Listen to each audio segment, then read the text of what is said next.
His lawyer leaned in and whispered 5 words, just 5. And Vincent's face, that smug, self-satisfied face I'd stared at across the breakfast table for 15 years, went completely white. His hands started trembling. The papers he'd been so eager to sign were shaking like leaves in a storm.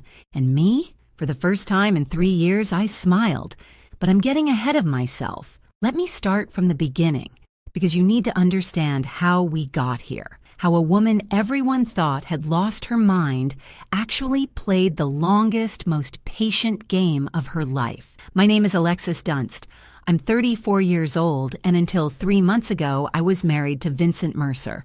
15 years of marriage. That's longer than most Hollywood relationships, longer than some small countries have existed, and definitely longer than my patience should have lasted. But I'm a stubborn woman. I get it from my grandmother. I met Vincent when I was 17. I'd graduated high school early, not because I was some genius, but because I was practical and motivated and really, really wanted to get out of my parents' house. I got a job at Henderson and Price Law Firm as a file clerk. Minimum wage, maximum paper cuts, but it was mine. By 18, I'd worked my way up to legal assistant. I was good with details, good with numbers, good with keeping my mouth shut and my eyes open. Vincent was 24 when we met at a client event. Charming, ambitious, full of dreams about building a real estate empire. He talked about the future like it was already his, like success was just waiting for him to show up and claim it. He said he was going to build something incredible. I said I'd help him file the paperwork. Romance, right? We got married when I was 19. Tyler came along when I was 20. I kept working at the law firm part-time while raising our son, building up my 401k, saving every spare dollar. My grandmother always said a woman should have her own money, not secret money, she'd clarify. Just her own, something nobody could take. At 23, Vincent's business finally took off. He asked me to quit the law firm and help him full-time. He needed someone to manage the books, handle clients, coordinate with contractors, someone he could trust completely. So I became his unpaid everything. Bookkeeper, office manager, client liaison, interior decorator for model homes, marketing coordinator, event planner. I did it all while raising Tyler, managing our household, and somehow keeping everyone fed and reasonably happy. My official title was wife. My unofficial title was everything else. For 11 years, I poured myself into building Vincent's dream. And for 11 years, he got the credit, the awards, the recognition. At every industry event, I was Vincent's wife. At every celebration, he thanked his team, his mentors, his vision. But somehow never quite got around to thanking me. Somewhere along the way, things shifted. He started making decisions without consulting me. Started staying late for work more and more often. Started criticizing little things, the way I dressed, the meals I cooked, my lack of ambition. I was running his entire back office for free while raising his son and keeping his life organized. But sure, not ambitious enough. Then, 3 months ago, he dropped the bomb. He came home on a Tuesday evening. I was making dinner, his favorite, actually, because I'm apparently a glutton for unappreciated effort. He sat me down at the kitchen table with this look on his face, not sad, not apologetic, just businesslike. I want a divorce, he said. And then, I want the house, the cars, the business, everything. You can keep Tyler. He said it like he was ordering from a menu. I'll have the assets. Hold the child, thanks. Keep Tyler?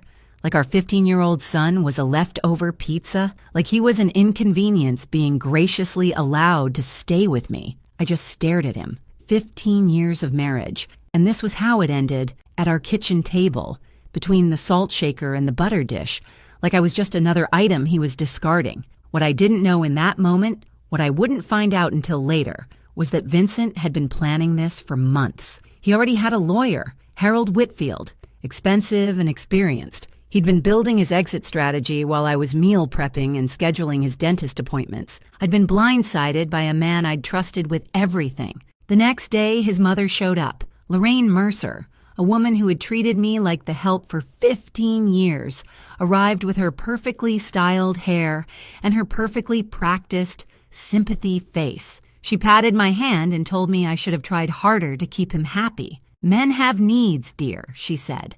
like she was explaining something complicated to a slow child. Lorraine's advice on marriage was always fascinating, considering her husband spent 7 days a week on the golf course specifically to avoid being in the same room as her. But sure, I was the problem. That first week was a blur. Vincent moved me to the guest room. He had documents drawn up, settlements proposed, timelines established. Everything was moving so fast, and I felt like I was drowning. Everyone saw a woman whose world had just collapsed, a wife being thrown away after 15 years of service, a victim who didn't see it coming. But here's the thing. What Vincent didn't know, what nobody knew, was that I'd found something 3 years ago, something buried in his own financial records, something he thought was hidden forever. And I'd been quietly, patiently preparing ever since. Before we continue, if you're enjoying this story, please hit that subscribe button and tell me in the comments where you're watching from and what time it is there. I read every single comment. Thank you. Back to the disaster. Within a week of the announcement, Vincent had completely taken control. The guest room became my permanent residence in what used to be our home. My closet shrank from a walk-in to 2 small sections he graciously allowed me to keep. The message was clear. This isn't your house anymore. Within 2 weeks, he started bringing her around. Brittany Sawyer, 27 years old, worked at his company. Of course she did. She had that Instagram perfect look. Blonde highlights, perfect nails, yoga pants that cost more than my weekly groceries. She walked into my kitchen like she owned it, wore my apron, my grandmother's apron, while making smoothies in my blender. She was younger than my marriage, younger than my favorite handbag, but she made amazing smoothies, so I guess that's something. Vincent paraded her around like a trophy. They'd sit on my couch, watch my television, eat off my plates. He'd put his arm around her right in front of me, like I was furniture, like I'd already disappeared. The humiliation escalated daily. First, he canceled my personal credit card. We need to separate finances, he said, like he was being reasonable. Then the joint card. Then he suggested I should probably find somewhere else to stay while we sorted things out. My own home, and I was being asked to leave. Lorraine came over to help me pack. And by help, I mean she went through my belongings and decided what I deserved to keep. Old clothes, fine. Family photos, some of them. My grandmother's recipe box? She hesitated on that one, like she was considering claiming it for herself. What I was not allowed to take. Any jewelry Vincent had bought me over 15 years. Any furniture I'd picked out. Anything of value. Those were marital assets, Lorraine explained, and Vincent was entitled to them. She packed my things in garbage bags. Not boxes, garbage bags.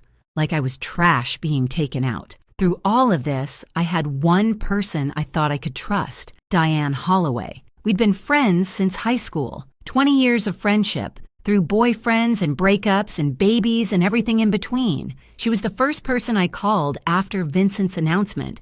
She was so supportive, always checking in, always asking how I was holding up, always ready to listen. She'd come over with wine and let me cry on her shoulder. She told me I deserved better. She told me Vincent was making a huge mistake, but something felt off. Little things at first. Vincent seemed to know my plans before I made them.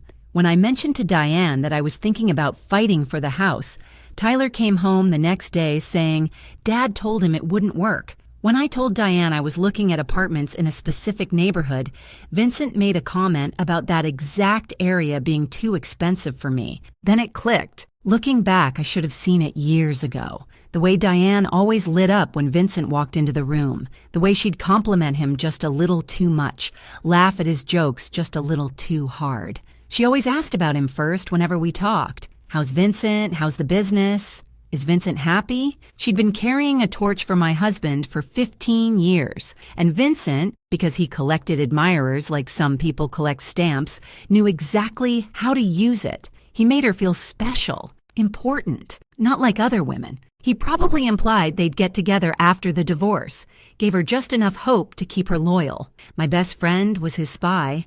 20 years of friendship sold out for some flirting and empty promises. At least charge more, Diane.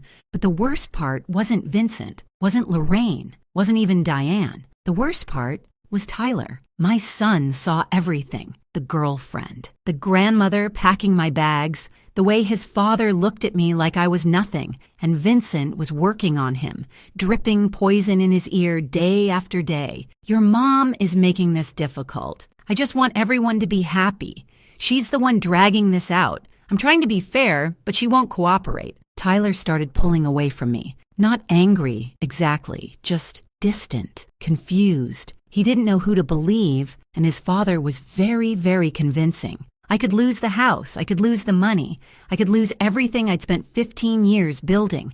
But watching my son look at me like I was the problem, that was the knife. That was the wound that actually bled. I hired a lawyer. Nina Castellano, recommended by my old firm.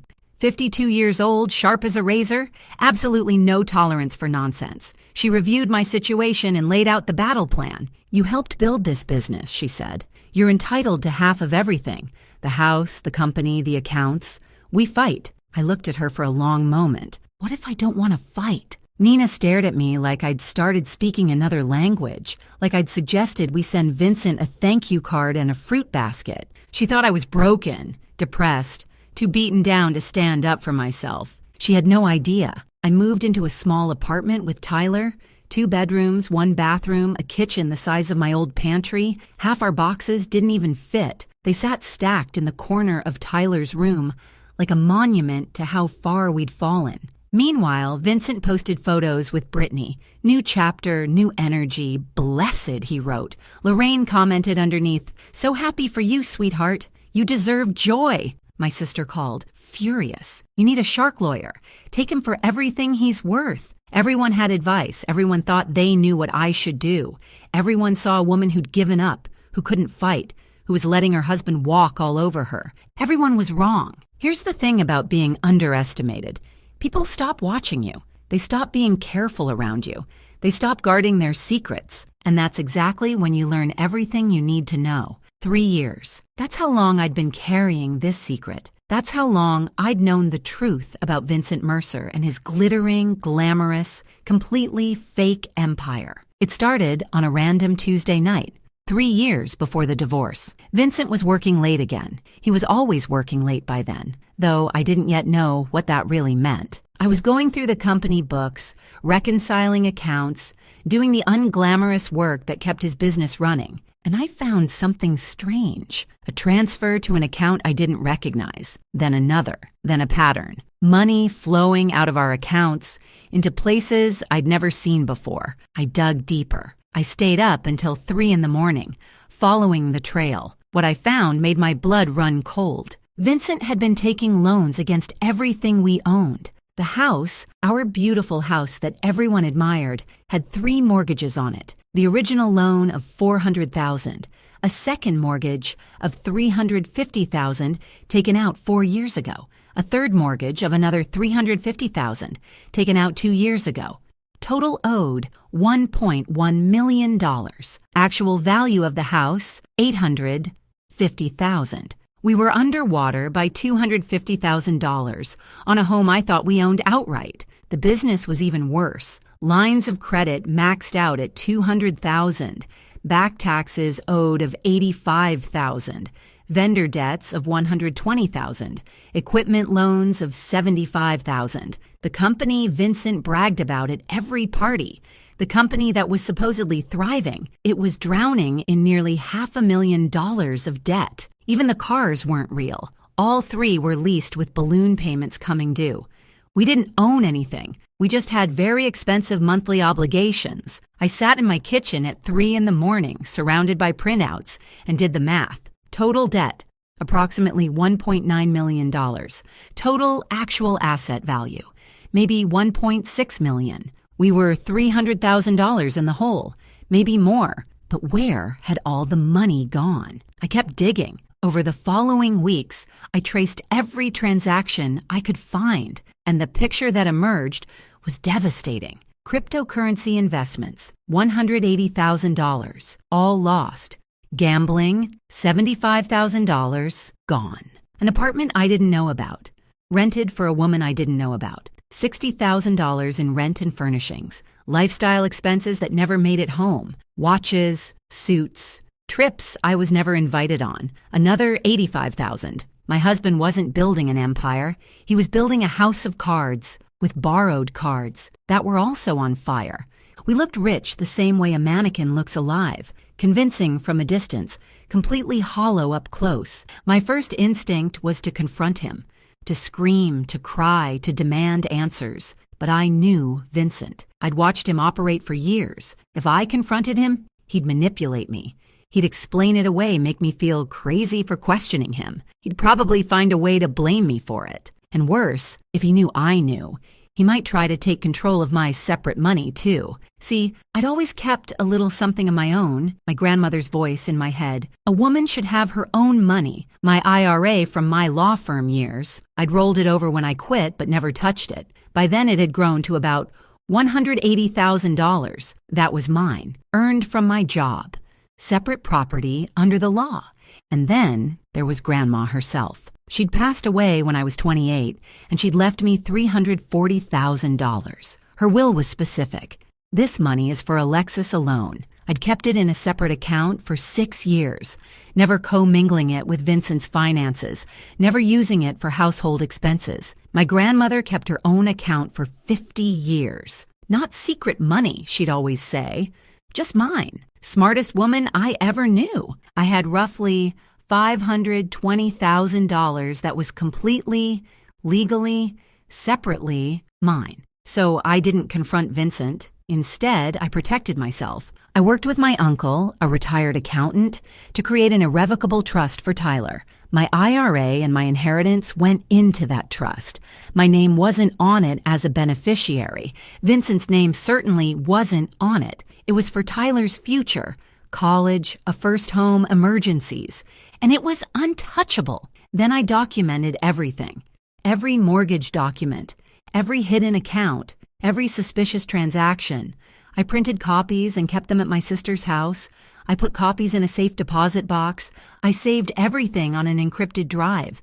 And then I waited. I knew Vincent would leave eventually. Men like him always do. They get bored, or they find someone younger, or they decide they deserve more. I just had to be ready when it happened. 3 years of waiting. 3 years of watching him dig the hole deeper. 3 years of smiling at dinner parties while knowing our entire life was built on quicksand. I got very good at patience and very good at pretending I didn't know my husband was financially drowning us both. When Vincent finally asked for the divorce, when he demanded the house, the cars, the business, everything, I almost laughed out loud. He wasn't asking for assets. He was demanding debt. He just didn't know it yet. Back in the present, I sat across from Nina Castellano and placed 3 binders on her desk. 3 years of evidence. Every mortgage document, every loan statement, every hidden account. She read in silence for almost an hour. When she finally looked up, her expression had completely transformed. "You've known about this for 3 years?" I was waiting for him to leave. I knew he would eventually. And when he demanded everything, he demanded all the debt. He just doesn't understand that yet. Nina leaned back in her chair. The pity was gone from her eyes. The concern was gone. What replaced it was something like awe. "So when you sign over the assets, I walk away clean. He gets the mortgages, the business debts, the lease obligations. All of it becomes his sole responsibility. And your inheritance, your retirement account, separate property, never commingled, legally protected, sitting safely in a trust for my son." Nina was quiet for a long moment. Then she smiled, a slow, dangerous smile. "Mrs. Dunst," she said, "I believe I owe you an apology. I thought you'd given up." I smiled back. "Everyone thinks that. That's kind of the point." Nina went from looking at me like a lost kitten to looking at me like a chess grandmaster. I prefer grandmaster, better outfit. The trap was already built, the numbers were verified, the documentation was airtight. All I had to do now was let Vincent think he was winning. And nobody does gracious loser better than a woman who's been practicing for 15 years. The next 3 months were a masterclass in acting. I became exactly what everyone expected me to be: broken, defeated, barely holding on. I showed up to mediation sessions with red eyes and trembling hands. I spoke softly, hesitantly, like a woman who'd lost all her confidence. I asked for so little that even the mediator seemed uncomfortable. "I just want enough to start over," I said during our second mediation. "I'm not trying to be difficult. I know the business is his life's work. I know the house means everything to him. I don't want to tear our family apart more than it already is. I requested a settlement of $50,000 cash, my personal belongings. Shared custody of Tyler, that was it. Vincent agreed immediately. He was probably expecting me to fight for half of everything. That's what any reasonable lawyer would demand. Instead, I was asking for crumbs. He looked at me across that mediation table with something almost like pity. Like I was a wounded animal he was graciously putting out of its misery. I deserved an Oscar for that performance, or at least a Golden Globe. I was giving the role of a lifetime, and my only audience was my lying, cheating, soon-to-be bankrupt ex-husband. With each passing week, Vincent's arrogance grew. He stopped being careful, stopped pretending to be the reasonable one. He started telling everyone who would listen that I hadn't even fought. She just gave up, he told his golf buddies. I offered her a fair settlement, and she took it without a word. Lorraine was even worse. She bragged at her book club, at her church group, at every social gathering she attended. Vincent is keeping everything. That woman didn't get a dime. I always knew she wasn't strong enough for my son. To celebrate his upcoming victory, Vincent bought himself a new watch, $15,000. I know because I saw the charge on the business account. He was still using company money for personal expenses, still digging that hole deeper. He wore it to our next mediation session, making sure I noticed. He also took Brittany to dinner at La Maison, the French restaurant where we'd celebrated our 10th anniversary. He posted photos on social media. "Life is good when you're with the right person," he wrote. The right person. He meant the person who didn't know about his debt. Yet. Meanwhile, Brittany had started redecorating my house. New furniture in the living room. New art on the walls. She even painted my kitchen. Gray. She painted it gray. I spent 3 weeks choosing that sage green. 3 weeks of paint samples and lighting tests and driving myself crazy trying to get the perfect shade. And she painted over it with builder-grade gray. Like it was nothing. Gray. Like her personality, like her future with Vincent once she found out he was broke. Very fitting, actually. Diane kept calling, fishing for information under the guise of friendship. I played along perfectly. "How are you holding up?" she'd ask, her voice dripping with fake concern. "I just want it to be over," I'd tell her, making my voice crack slightly. "I can't fight anymore, I don't have the energy." Within hours, Vincent would know. I could practically see him relaxing, letting his guard down even further. Diane thought she was playing me. She was actually just being a messenger service, not a very expensive one either. But while the adults were playing their games, Tyler was watching, and my son, my smart, observant, wonderful son, was starting to notice things that didn't add up. He noticed his dad's new $15,000 watch, but heard Vincent tell him they couldn't afford the school trip to Washington, D.C. He noticed Brittany's shopping bags piling up in the foyer, but heard Vincent complain about money being tight. He noticed the disconnect between the lifestyle his father was projecting and the excuses he kept making. One evening, Tyler came to my tiny apartment and sat down at my secondhand kitchen table. He looked at me with those serious eyes, so much like his father's, but with something Vincent had lost long ago. Honesty. "Mom," he said quietly, "is Dad actually rich?" I looked at my son for a long moment. "What do you think?" He was quiet, processing. "I think something's not right. I think he's pretending." I reached across the table and squeezed his hand. "Trust me, just wait a little longer." My 15-year-old figured out something was wrong before 2 lawyers and a certified accountant did. I should bill his college fund for consulting fees. Behind the scenes, Nina was preparing our legal strategy with surgical precision. The main divorce agreement stated clearly that I was relinquishing all claims to marital property. The house, the business, the vehicles, everything would go to Vincent. In exchange, I would receive my modest cash settlement and walk away. But attached to that agreement was an addendum, a detailed liability disclosure statement. Every debt, every mortgage, every loan, every obligation tied to those assets.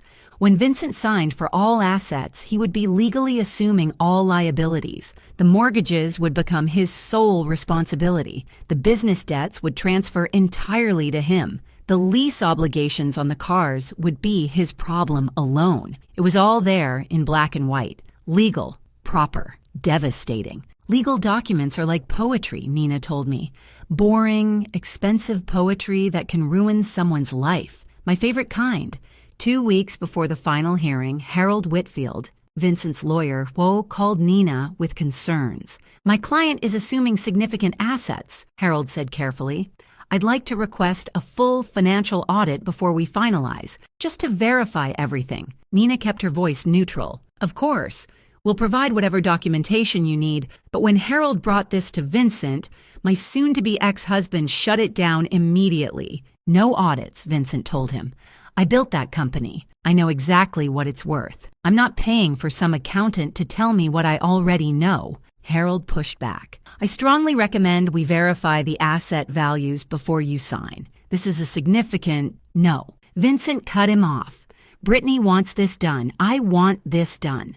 No more delays. Harold had been practicing law for over 30 years. He knew when a client was about to make a mistake. He also knew he couldn't force someone to take his advice. He presented Vincent with a waiver, a document acknowledging that Harold had recommended an independent financial review and that Vincent was declining against counsel's advice. Vincent signed it without reading it, just like he'd sign everything else without reading it. Never underestimate the power of an impatient girlfriend to make a man skip the fine print. Brittany was worth millions to me, in legal strategy anyway. The night before the hearing, Vincent sent me a text message. Thank you for not making this ugly. I stared at that message for a long time. 15 years of marriage, 15 years of building his business, raising his son, managing his life. And he was thanking me for not making things difficult for him while he threw me away. I typed back, I just want what's best for Tyler. What was best for Tyler? His trust fund, his future secured, and a father who was about to learn the most expensive lesson of his life. Nina called me that evening. Thursday at 9 a.m. Final hearing. Judge Patricia Holden. Are you ready? I looked around my small apartment. The secondhand furniture, the boxes still unpacked in the corner, the tiny kitchen I'd painted sage green because it reminded me of hope. I've been ready for 3 years. 3 years of waiting, and it was finally here. I felt like a kid on Christmas morning. If Christmas morning involved divorce court and financial revenge. Thursday morning, 9 a.m. Vincent would walk into that courtroom expecting to collect his prize. He had no idea he was about to inherit a financial avalanche, one he'd signed for himself, and the best part? He'd asked for it, in writing, with witnesses. If you've made it this far, you already know something satisfying is coming. Hit that like button if you're ready for Vincent to get what he deserves. And if you haven't subscribed yet, what are you waiting for? I've got more stories where this came from. Trust me. Now let's finish this. Thursday, April 17th, 9 a.m., courtroom 4B. I remember every detail of that morning, the way the sunlight came through the tall windows, the smell of old wood and floor polish, the quiet murmur of lawyers shuffling papers. This was where 15 years of marriage would officially end, and where 3 years of patience would finally pay off. Vincent arrived first, of course. He was wearing his best suit, the charcoal Armani I'd helped him pick out for a client dinner 3 years ago. His new watch caught the light as he shook hands with Harold. He looked confident, relaxed, like a man about to close a very favorable deal. Brittany was waiting in the hallway. She wasn't allowed in the courtroom, but she wanted to be there for moral support. I caught a glimpse of her through the door. Perfect makeup, designer bag, scrolling through her phone like this was just another boring appointment. Lorraine was there, too, sitting in the gallery. She dressed up for the occasion, probably planning to take Vincent to a celebratory lunch afterward. She looked at me when I walked in and gave me this little smile, the kind you give someone you've already beaten. I arrived a few minutes after Vincent. Simple navy dress, no jewelry, hair pulled back in a low bun. I looked tired, defeated, like a woman who had nothing left to fight for. Perfect. I looked like someone who'd given up on life and fashion simultaneously. Very convincing. I should really teach acting classes. Judge Patricia Holden entered, and everyone rose. She was in her early 60s, silver hair, reading glasses perched on her nose. 30 years on the family court bench. She'd seen every trick, every manipulation, every lie that divorcing couples could throw at each other. Nothing surprised her anymore. She reviewed the case file briefly, then looked up. Mercer versus Mercer. Final dissolution hearing. I understand the parties have reached an agreement? Harold stood first. Yes, Your Honor. My client, Vincent Mercer, is assuming all marital assets, including the family residence, the real estate development business, and all associated vehicles. In exchange, Mrs. Dunst receives a cash settlement of $50,000. Nina rose beside me. That's correct, Your Honor. My client agrees to relinquish all claims to these assets and accepts the proposed settlement terms. Judge Holden's eyes moved to me. She studied my face for a moment, looking for signs of coercion, I imagine, signs that I was being pressured into a bad deal. Mrs. Dunst, she said, I need to confirm that you understand what you're agreeing to today. You're giving up your claim to substantial property, the family home, the business you helped build. Are you certain this is what you want? I kept my voice soft, slightly unsteady. Yes, Your Honor, I understand. And you're entering this agreement voluntarily? No one is pressuring you? No, Your Honor. I looked down at my hands, then back up at her. I just want my husband to have everything he asked for. I want this to be over. The judge studied me for another long moment. I could practically see her internal debate, whether to push harder, whether to order a continuance, whether to protect me from what looked like a terrible decision. But I was represented by counsel. I was answering clearly. I was an adult woman making my own choice. Very well, she said finally. Let's proceed. The clerk distributed the final documents, page after page of legal language, signatures required on every third page. Vincent signed eagerly, barely glancing at what he was agreeing to. He wanted this done. He wanted to get back to his new life with his new girlfriend and his new freedom.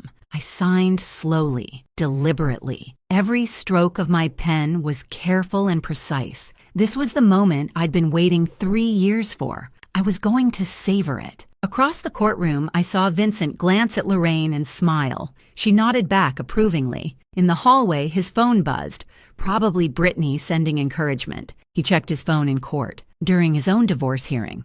That's the kind of man he was. Meanwhile, Harold Whitfield was doing what good lawyers do, reviewing the complete document package one final time.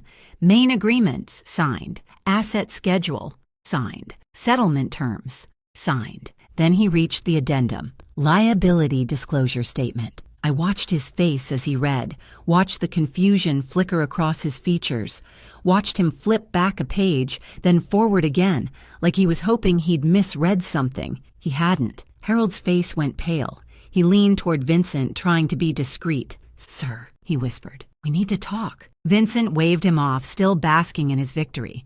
Not now. We're almost done. Sir Harold's voice was more urgent. You're assuming all debt. Vincent turned to look at him.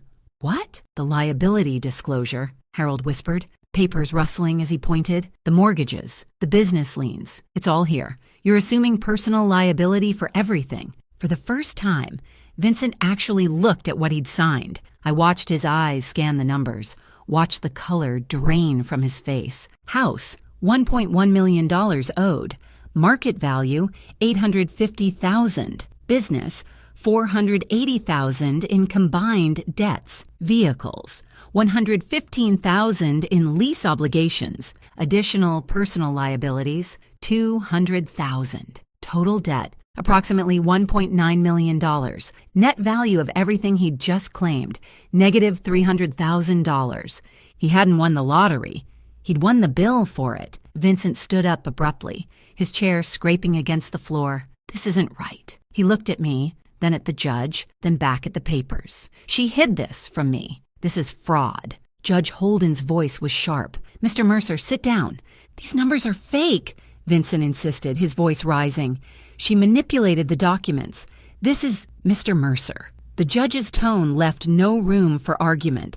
Sit down. He sat, but his hands were shaking. His confident smile was gone, replaced by something that looked a lot like panic. Judge Holden looked at the documents in front of her, then at Vincent. Mr. Mercer, I'm looking at the liability disclosure statement attached to this agreement. These are debts associated with assets you are claiming, assets in your name, your business, your property. She fixed him with a hard stare. Are you telling this court that you don't know your own financial situation? Silence. Watching Vincent try to explain why he didn't know about his own debts was like watching a cat explain why there's a broken vase on the floor.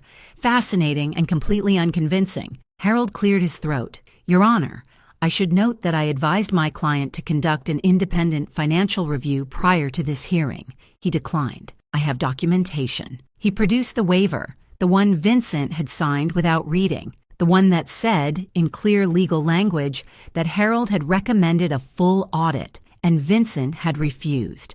Judge Holden reviewed it briefly, so Mr. Mercer was advised to verify these figures. He chose not to.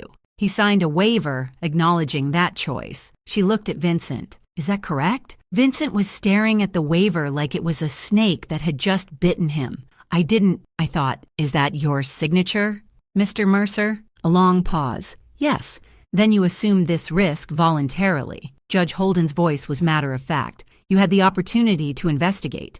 You chose not to. The agreement stands. Vincent turned to me, desperation breaking through his composure. You knew. His voice cracked. You knew about all of this. I met his eyes calmly. I was your bookkeeper for 11 years, Vincent. I knew about everything. His face cycled through emotions faster than I could count. Confusion, rage, betrayal, fear, and finally, the one I'd been waiting for, realization, the understanding that he'd done this to himself. I want to withdraw the agreement, Vincent said, turning back to the judge. I didn't understand what I was signing. This isn't fair. Judge Holden shook her head. Mr. Mercer, you signed documents before this court stating you understood and agreed to all terms. You were represented by competent counsel. You declined additional review. Your wife did not hide anything. These are your debts, your mortgages, your obligations. She paused. The agreement is final. The gavel came down. Mrs. Dunst, you have your settlement. Mr. Mercer, you have the assets as agreed, along with all associated liabilities. This marriage is dissolved. I stood, smoothed my dress, picked up my purse. Then I looked at Vincent one last time. He was slumped in his chair, papers scattered in front of him, his whole world collapsing around him. You said you wanted everything except Tyler, I said quietly. I gave you exactly what you asked for. I walked out of that courtroom without looking back. In the hallway, I could hear Vincent's voice rising, yelling at Harold, demanding to know how this happened, threatening lawsuits. Harold's calm responses. I told you to get an audit. I have it in writing. You refused. Through the glass doors, I saw Brittany's face change as she listened, saw her look at Vincent, really look at him, and see something other than the successful businessman she'd thought she was getting. She was gone before I reached the elevator, moving fast, heels clicking on the marble floor, not looking back. Brittany's exit was faster than her entrance into my marriage. At least she was consistent. I stepped outside into the April sunshine. The sky was blue. The air was warm. Somewhere behind me, my ex-husband was screaming at his lawyer about fairness and fraud and how none of this was his fault. Ahead of me was a new life, smaller than before, simpler, but completely, entirely mine. The collapse happened faster than I expected. Within 2 weeks, Brittany had moved out of the house, packed her things in the middle of the night, left a note that said, "This isn't what I signed up for." The gray kitchen sat empty. Within a month, Vincent tried to sell the house. But when you owe more than something is worth, there are no buyers. Just banks calling about missed payments and realtors suggesting short sales. Within 2 months, the business started defaulting. Vendors filed lawsuits. The line of credit was frozen. The company that Vincent had spent 15 years building, the company I had spent 11 years supporting, was crumbling into dust. Within 3 months, Vincent was meeting with bankruptcy attorneys. The man who'd once bragged about his empire was now calculating which assets he could protect from creditors. The answer was almost nothing. Lorraine's perfect son was calling family members asking for loans, showing up at relatives' houses with excuses and explanations. Nobody knew about the debt. Alexis must have hidden it somehow. I was tricked. But the documents told a different story. The mortgages were in his name. The loans were in his name. The gambling debts, the crypto losses, the secret apartment, all his choices, all his signatures. I heard that Lorraine's Christmas newsletter that year was very short. Vincent is exploring new opportunities. Yes, opportunities in debt restructuring.